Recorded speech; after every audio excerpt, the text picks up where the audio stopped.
And you can see I'm shedding a tear, but because of the memories as I reflect of what I had to go through to get to this point, to liberate myself, to get to the point that I can say that this is not working for me.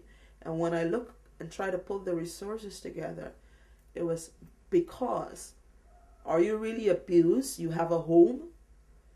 You're highly educated? Why? The question is, why are you in that abusive relationship? Why have you stayed so long in the abusive relationship? Well, there's all the emotional stuff that's going on. I loved my partner. I loved my family. I didn't want to break my family up. And I was looking at ways and means of making this work. And that's why I stayed. And that's a simple and direct answer. But instead you're made to feel as if you're stupid. No one needs to feel that. It's like you should know better. Well, don't you know what abuse is? We all do. We all know.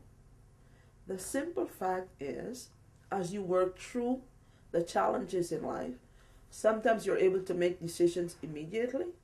Sometimes you make decisions midterm. And sometimes it takes you forever.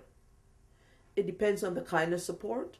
It depends on your level of understanding. It depends on your level of acceptance and your tolerance.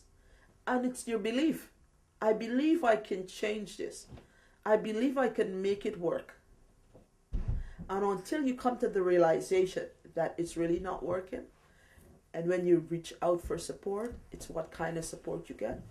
All those things come into the pot to help you to make the decision that I don't need to be in this.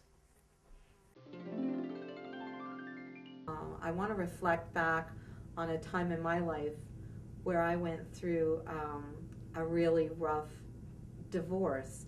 I was very young at the time. We didn't have any children, but it was still a very traumatic time in my life. Physically, I was very ill and struggled with about 5 years of really difficult times. What I wanted to reflect back to you was this, is that somehow or another during that transition time where my husband had left and come back and left and come back and caused so much drama in my life and his, was the fact that I realized somehow or another I had to find the strength to go on. And how I did that, I started to build a support of people around me. I was very much a lone wolf person, and it was difficult for me to reach out and ask for help. And I'm sure it's difficult for many women to do that. We're so used to taking care of everything ourselves and taking care of our children. But when we reach out and ask for help, ask for support, it's amazing. It's amazing how many people are there and ready to help us. So I have some wonderful sisters. I have 4 wonderful, incredible sisters, and my mom, who was still living then, was such a wonderful mentor for me. And they were there. They weren't always there, but they were there when I needed them. I also branched out to friends I had and other people that have been through similar situations. And that was very helpful to me because I knew that those moments at 2 o'clock in the morning, the people that I could call because I was feeling very overwhelmed with everything that was happening.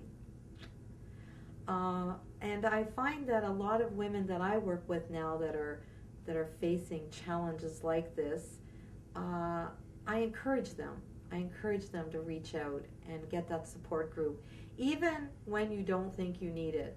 But by the time you do need it, it's wonderful to know that they're there for you. As well, I read a lot. I started reading everything I could get my hands on to help empower me, to help build my confidence. My confidence level was 0. I'm probably less than 0. There are situations where women just have to leave, and what happens a lot of time is that you stay with your girlfriend.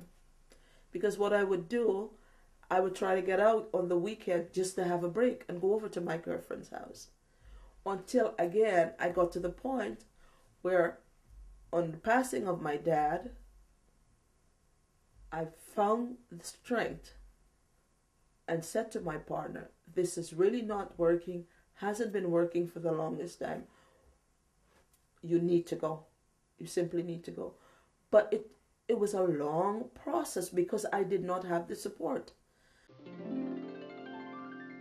You've probably been told and isolated, told that you're not allowed to have friends, you're not allowed to associate with other people, you're not allowed to have permission to speak about anything other than what you've been told to speak about. Number one is the support. You have to have a support system. You have to know that there is someone there. You have to believe that. And that's a huge, scary thing in itself. To think, wow, you mean there's somebody that will listen to me? There's someone that is going to acknowledge what I do, acknowledge that I'm scared, acknowledge that I don't know what I'm doing, and that's okay. That's a very big element of what women in shelters have to know, so that when it's time to leave, there is a safety net of some sort.